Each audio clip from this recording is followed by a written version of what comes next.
Hello everyone, this is the Professor Z, and I was not mentally prepared for this chapter. I felt like I was getting flashbang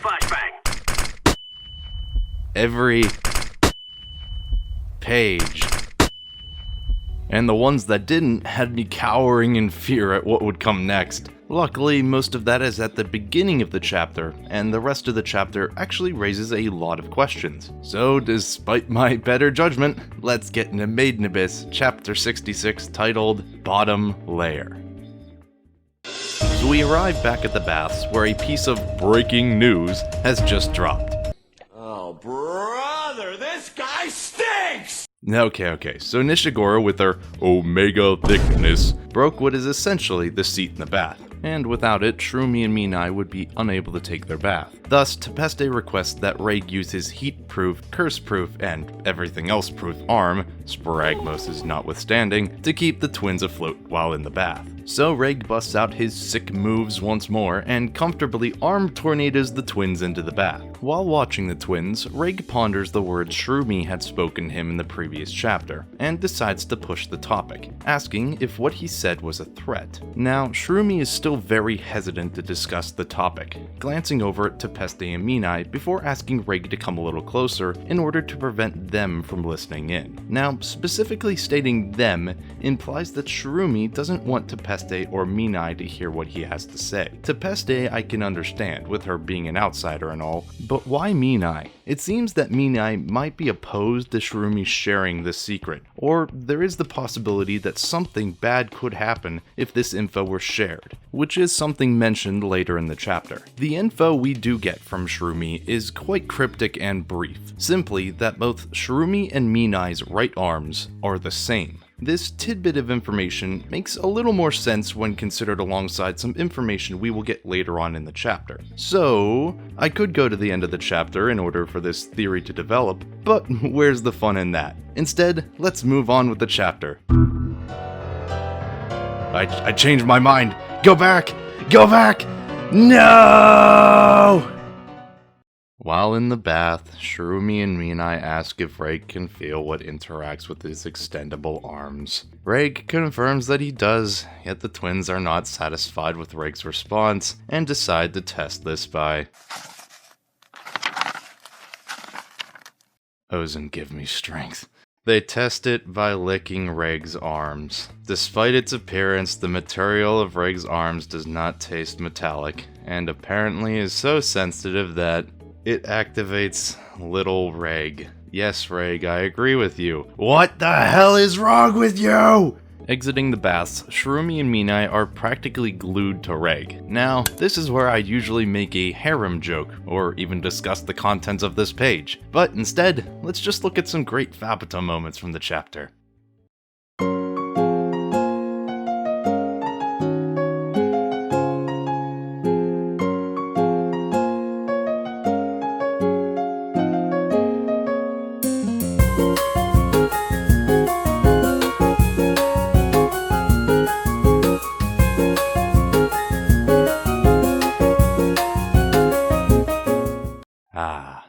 Much better. Now, Shrejo arrives declaring that their meal is ready to be served. Nanachi then prepares the team's tableware, and while giving Reg his bowl, entrusts him with poison testing their portions. Nishigoro doesn't take too kindly to Team Riko questioning Shrejo's cooking, but Shrejo herself is understanding of the group's precautions and even offers to let the team serve themselves. And on the menu today is string meat stew, thoroughly roasted meat turned into a soup. Not the most complicated dish, but it sounds pretty good. Reg then tests the stew, and though there is no poison, something about it still bothers Reg. But while he stews on that,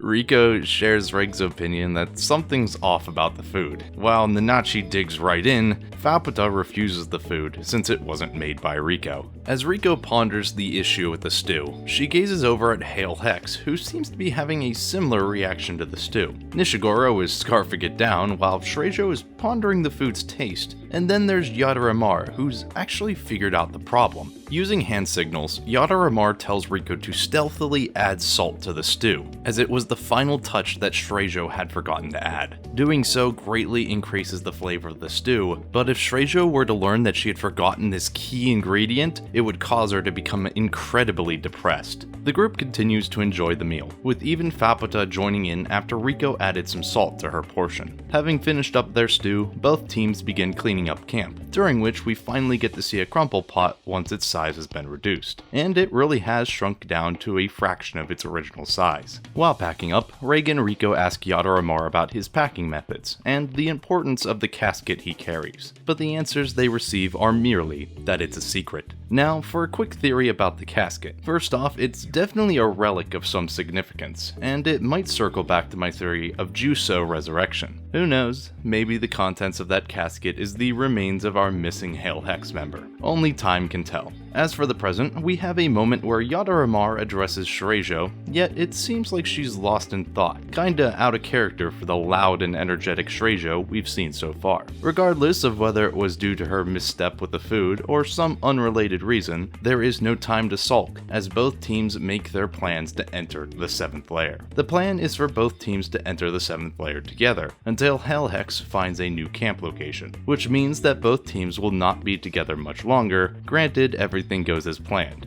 as it always does. Regardless, this marks Team Riko's first, and hopefully not last, joint operation. Also, this art is a 10 out of 10. I want to print this out and hang it on my wall. Though if it were up to Nanachi and Faputa, this joint venture wouldn't be happening, cause they have about as much trust in Hail Hex as I do. But since Riko is the leader, she gets to make the final decisions. Changing topics, Nanachi brings up what Shirumi had said to Reg, or more importantly, what they didn't say. Why was Shirumi so against sharing what caused their limb loss? And what would have happened had they said more? As the group pushes forward, they pass under the eye they had seen from the camp, and Riko makes note that it feels very much like a living creature. There's no time to ponder this topic though, as the force field drastically increases in intensity, and the team crosses over into the 7th layer. With this, we get a better view of the 7th layer, and it really is a contorted, twisted mess of a place. I really don't know how to make heads or tails of it. There's obviously a massive hole in its center, but besides that, there isn't much to say besides that I wouldn't want a holiday here. Having seen Nanachi and Faputa's reactions to the shift of the Abyss's wildlife, Shrejo decides to reveal some of the Mori Collection to Team Riko, in hopes that they might have a better idea as to what it means. Since there is practically no information on the 7th layer, having as many opinions on what they could face could be the difference between life and death. Shifting topics, Shrejo asks for Riko's team name, which is still a work in progress. Shrejo will not stand for this though, and thus, due to their team being a diverse group of individuals that carries a great brightness with them, Shrejo suggests Netherworld Lynx. Hello, Abyss, which is most certainly a name. But Riko is happy, so that's all that matters. The group doesn't actually go with the name, instead sticking with Riko-san Squad, but I'm sure we'll get an actual name for them eventually. For now, the group marches forward to the words of the Mori Collection. Many eyes are watching, not the depths below, nor the heavens above, chosen as the road for the soul. It's the road of the very large maelstrom. The high tide of calamity with fading poison continues as the ordinary on the other side, an untitled passage, partially missing. Though not truly the same, it imitates breathing in and out. From outside, it all looks normal, but here you can see a glimpse, an untitled passage. A gentle voice is calling you. One glittering gold flake tells of awakening to the faraway nest. A gentle voice is calling you. A bundle of stars fill a dark sky, tells of a farewell to the faraway nest. To those who have answered, the flake reaches beyond the spiral, reborn in the faraway nest, shining unaware by a soul, a red star dropped into the abyss. So, I'm not going to pretend like I know what this means, but I'm going to try anyway. Now, I want to say that my word isn't law, and I'd love to hear your theories about this as well. Essentially though, my theory is taking this passage as literally as possible, and concluding that at the end of the abyss is literally a gateway to the afterlife. Now, hear me out. in many mythos and works of fiction, the afterlife is described as a river or roadway of souls. The many eyes watching not above or below being the infinite souls moving forward on this road. Now, a poison on the other side being the norm wouldn't bother a soul, but could be a mechanism to keep the living out. The breathing it does could be the intake of the recently deceased and the outtake of souls to create new life. The poison affecting Earth could be a result of this breathing. Normally it would come out in small amounts, but every 200 years the leakage gets worse and needs to be reset. Maybe by someone who can speak to the abyss. Yes, I am implying that the Miko is essentially the mechanic that fixes the untitled passage every 200 years. The gentle voice in this scenario is most likely a representation of God calling for your return to a faraway nest, nests being a place of rest and rebirth. Stars filling a dark sky also represents souls and the deceased in some mythos and fiction. The second to last stanza essentially saying that those who believe in the abyss are taken beyond the spiral at their deaths and reborn in a faraway nest, and those who don't believe are left on the roadway of souls. The final stanza is a bit tricky, but I believe the red star is implying that something that defies the natural order enters the abyss and thus affects the flow of life. Now, there are actually some other things I'd like to discuss about this passage, but I'm gonna save it all for its own dedicated video. So for now, let us continue on with the chapter. And starting here, there is a drastic change in the art style of the chapter. We go from very clean lines using light blacks and grays to heavy use of pitch black ink-like style. Now, if this was due to time restrictions or maybe Akihito accidentally spilling his ink on a piece of paper, it really doesn't matter. I think it looks really good, and it adds a grittier feel to this darker part of Earth.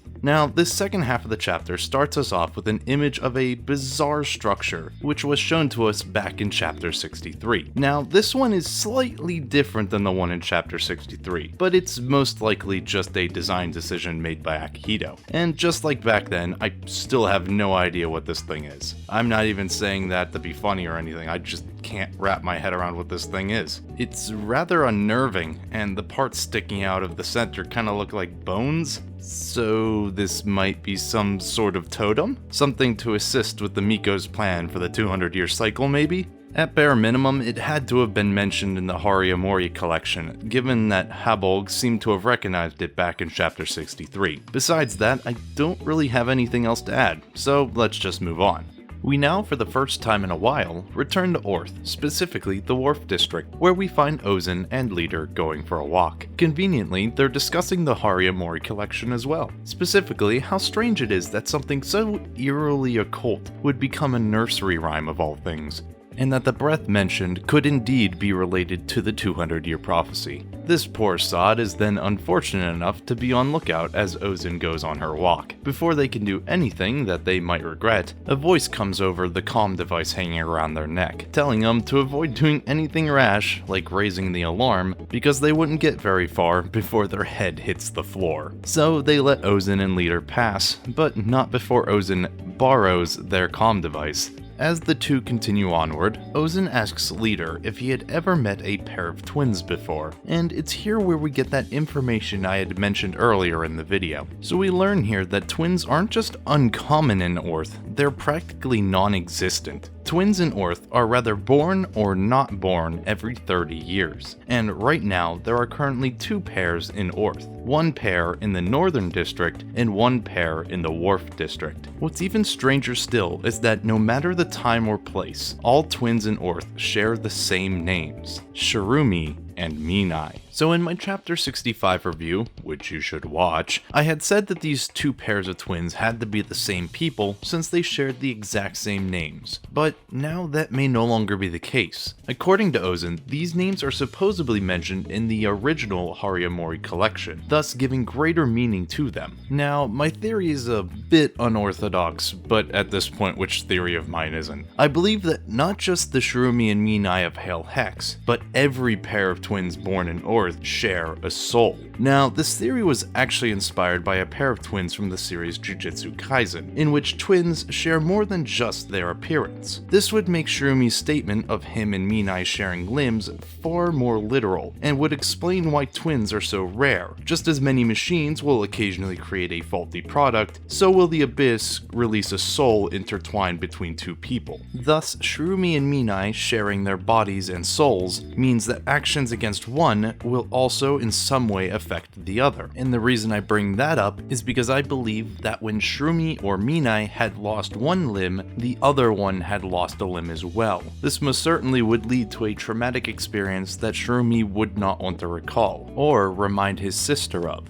Returning to the chapter though, Leader asks if the reason they've traveled to the Wharf District was to meet one of the pairs of twins. And while he's not exactly right, he's not exactly wrong either. Instead of meeting the twins, they are heading towards a location linked to them, the site of an accident. Upon reaching their destination, Ozen kindly knocks before entering, and then addresses the sole resident of the room as leftovers, who in turn calls Ozen a thief of Orth. A tad confused by this sudden turn of events, Leader asks who it is they are intruding on. Ozen then introduces leftovers as the sole survivor of the illness that's been spilling onto Orth, a person eerily missing all 4 limbs.